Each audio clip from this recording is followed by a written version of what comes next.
So welcome to this episode. We will be looking into phaser, flanger, and chorus because they three, I think they fit into the same category somehow. And let's first of all make space in our plugin chain here, and I would add it here at this position.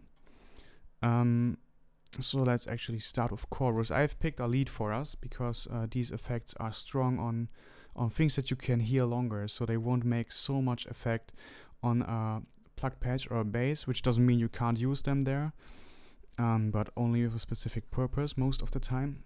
But for leads and pads you will have most effect. So the chorus, as you hear,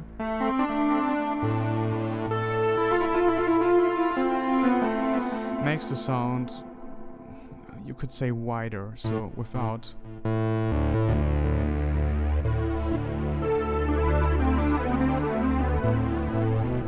the chorus, as the name suggests, you can imagine these two waves here as two separate instances of a patch, or two singers if you want, if you can remember it better if you think of a choir.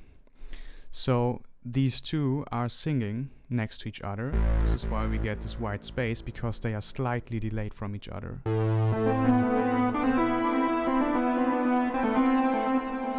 And we can change the amount of voices. This graphic is not adjusting to what you do here, but this is basically three singers. And this is again just the shape of the LFO, and what it is meant by LFO, this thing here, it swings, it has motion, but we can't really hear it, so spend attention to the movement in the sound.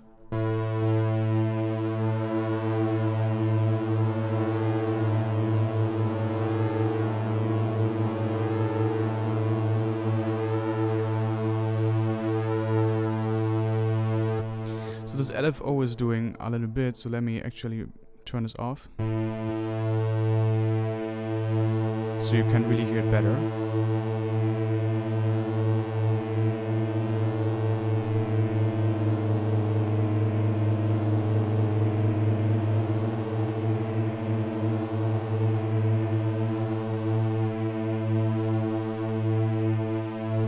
So this is not just a knob. You can really determine how your sound sounds. If you bring it up, your notes will sound like this. Really like a swarm of insects or something. Like really quick vibrato, or even something slow, more evolving.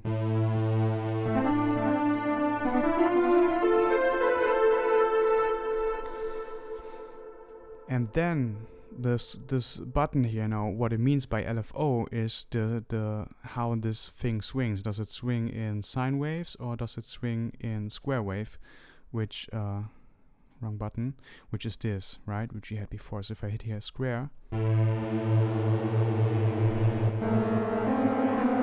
it's a little bit more extreme.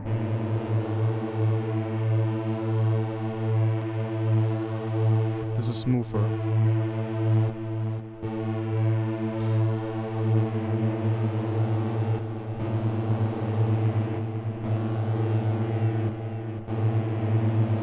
So here in the sine wave there's more humming, like between, and this is more like drrr. If you spend attention, this is the best way I can describe it. So here's more humming.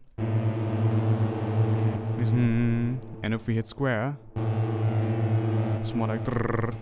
So if you can imagine what I mean, like it's exactly like I told you, what you see is what you get. This is the humming, the smoother thing, and this is more like in this thing here happening with the sound. This of course are extreme levels here which you wouldn't work with, but just so you hear what it does.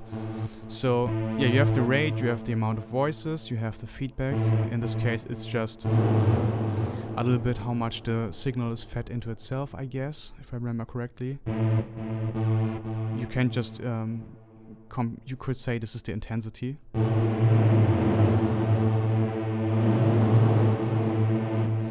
And then we have the depth button, which determines how much of delay is there. A little bit like how much tail you want to have in this fashion.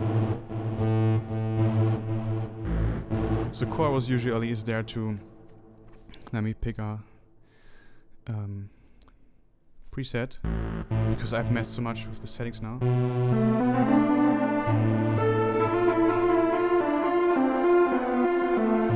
It's just there to widen your sound a little bit. Whoops. And stereo, of course.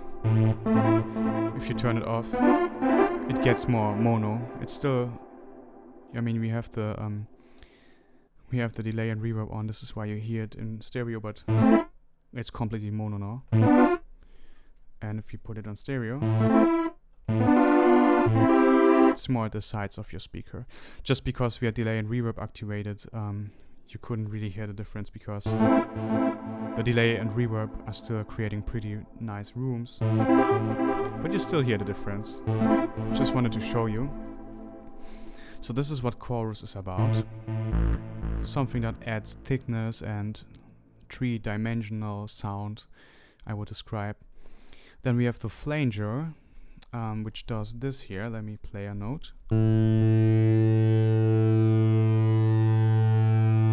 So it adds some kind of movement, some motion. It goes all the time like this, up and down. I think it plays a little bit with the filter and the frequency, stuff like this, and creates again a little duplicate of our sound and detunes this a little bit. So here we can even shift them more further away, and you can even hear this. This is more wider between them.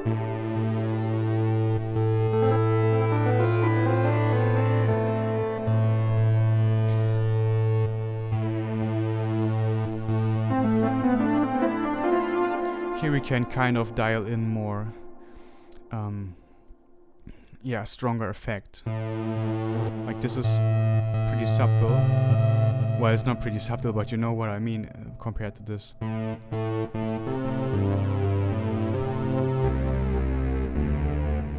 Then here's the speed. It's set to rate to free sync by default. So by free sync I mean you just can pick the hertz numbers.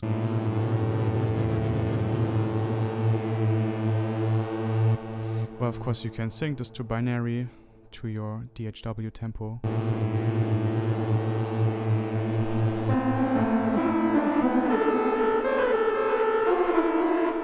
But you don't need to on your, I mean, in this case it's not super important, because this here won't mess with the rhythm, because I can still play.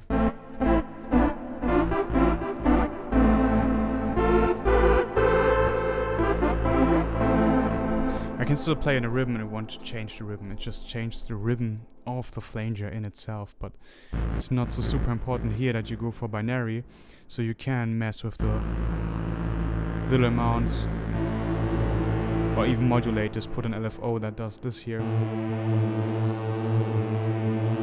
for you, stuff like this. The feedback is then again the amount. So at 100% it's being fed into itself and it starts to self-oscillate. So it swings so quick into itself that it creates a new sound.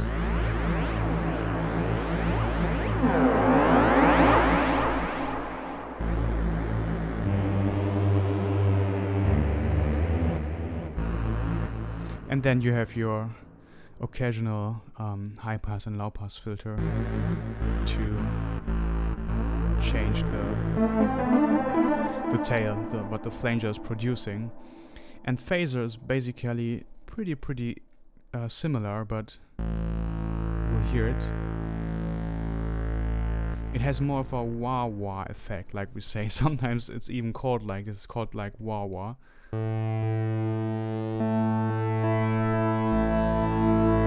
Don't know if you can hear this. It's like wow, wow, like this.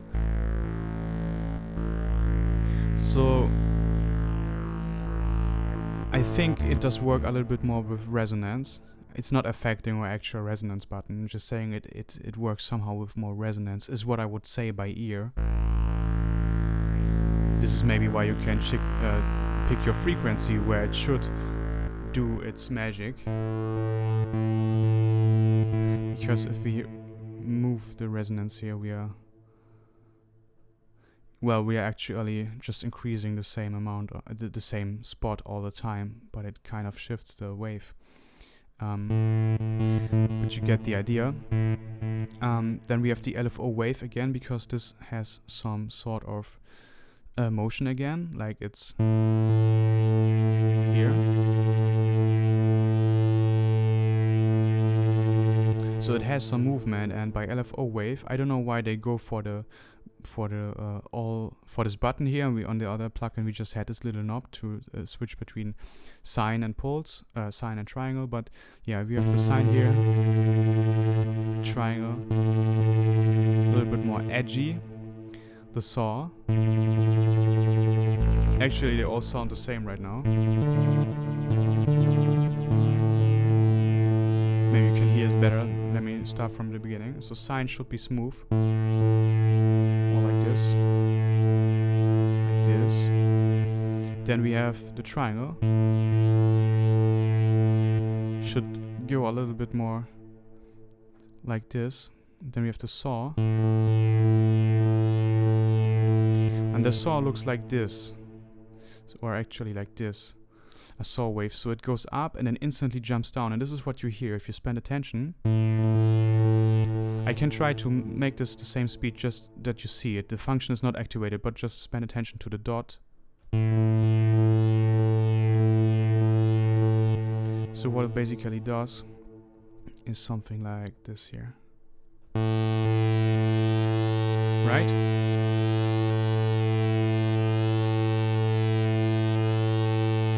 It goes up and down and up, and at this point it jumps instantly back to the default position at the bottom. So just you get a better understanding of what they mean by saw wave, if you can't hear it. But it's this, you have this little bounce at the end. And sine is mover. It's more like this. Then we have a ramp. It's actually, I think it's the inverted. Let me just show you here. Like we had the saw wave before, like up and down like here, and I think the ramp is just the same thing inverted, because can't think of anything else when I think of a ramp right now. And then we have the square, which is this here in the shape. This is why you hear this strong switch, because it goes up and down. And sample and hold, you know, from the randomizer is you hold down and you get random values.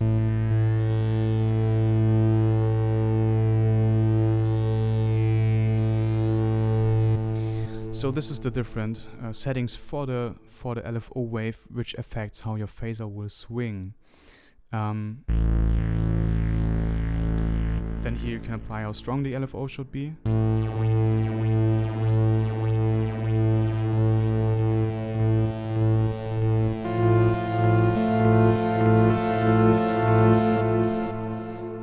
Or just less.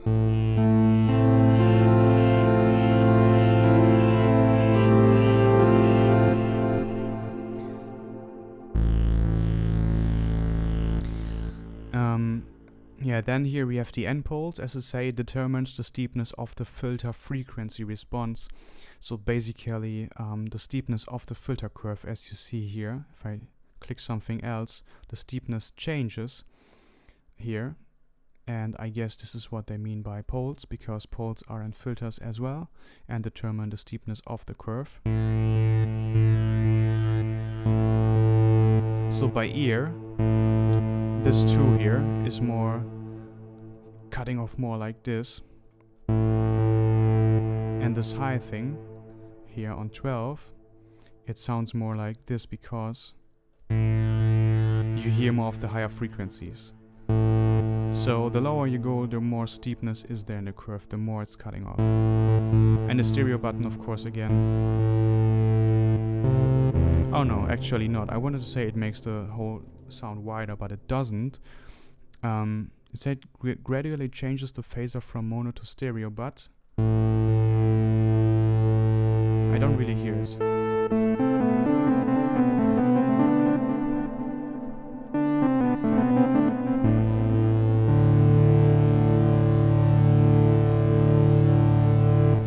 know, maybe it's really subtle, but I can't hear anything, so... But what it should do is, yeah, make the whole thing wider. But doesn't matter, like this is basically what these three plugins are: the phaser, the flanger, and the chorus. So the phaser and flanger, they sound quite different, but quite similar in the same time. But if you mess with them, they will grant you different effects. I would say that the phaser just has more of this wah wah effect. So it has more of this resonance here.